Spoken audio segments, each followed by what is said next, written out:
আসসালামু আলাইকুম। আজকে আমি আপনাদের সাথে খুবই ভাইরাল একটা রেসিপি শেয়ার করব।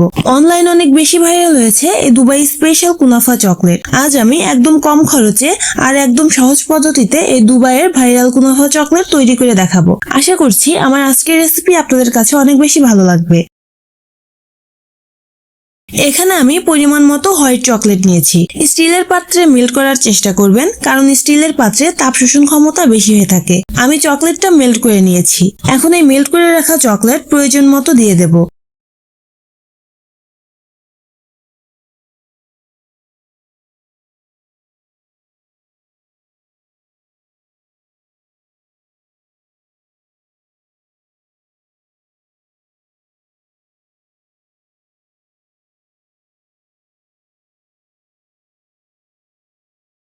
হোয়াইট চকলেটের মধ্যে অল্প গ্রিন ফুড কালার অ্যাড করেছি। এখন এই গ্রিন চকলেটটা উপর দিয়ে মেল্ট করে দেব।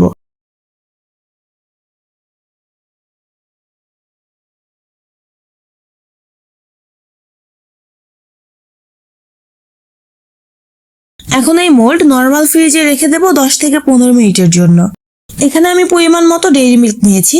আপনারা চাইলে ডার্ক চকলেট বা যে কোনো চকলেট নিতে পারেন। এই চকলেটটা এখন মেল্ট করে নেব। এদিকে এই চকলেটগুলো মোল্ডের সাথে একদম অ্যাটাচড হয়ে গেছে। এখন মেল্ট করে রাখা চকলেট থেকে প্রয়োজন অনুযায়ী চকলেট দিয়ে দেব।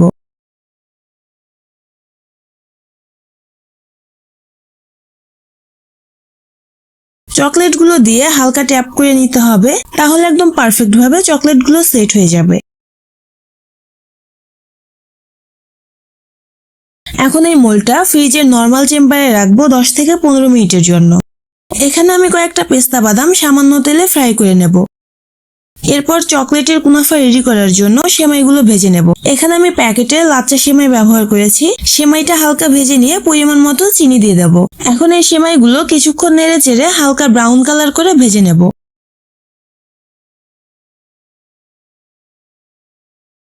যে পেস্তা বাদামগুলো ভেজে নিয়েছিলাম এগুলো এখন সামান্য চিনি আর সামান্য দুধের সাথে ব্লেন্ড করে নিয়েছি। এখন এই সেমাইয়ের সাথে পেস্তা বাদামের যে পেস্টটা রেডি করে নিয়েছিলাম এটা এখন মিশিয়ে নেব।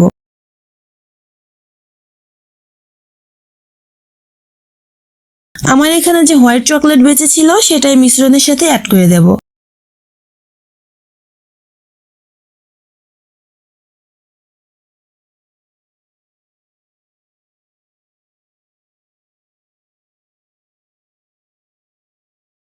আমার চকলেটের কুনাফা একদম রেডি।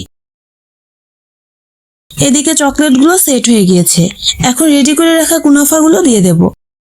এখন ওপর দিয়ে মেল্ট করে রাখা বাকি চকলেটগুলো কুনাফার উপর দিয়ে দেব।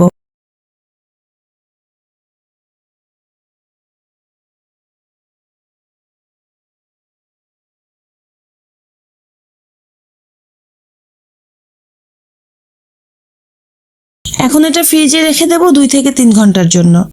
3 ঘন্টা পর আমার চকলেটগুলো একদম সেট হয়ে গিয়েছে। এখন চকলেটগুলো মোল্ড আউট করে নেব। চকলেট পুরোপুরি জমলে সুন্দরভাবে কিন্তু মোল্ড আউট হয়ে যাবে। আমার চকলেটগুলো একদম রেডি। আর এর টেস্ট কেমন হয়েছে আপনারা এই বাসায় বানিয়ে খেয়ে তারপর কমেন্ট করে জানাবেন। আশা করছি আমার আজকের রেসিপিটি আপনাদের কাছে অনেক সহজ লেগেছে এবং ভালো লেগেছে।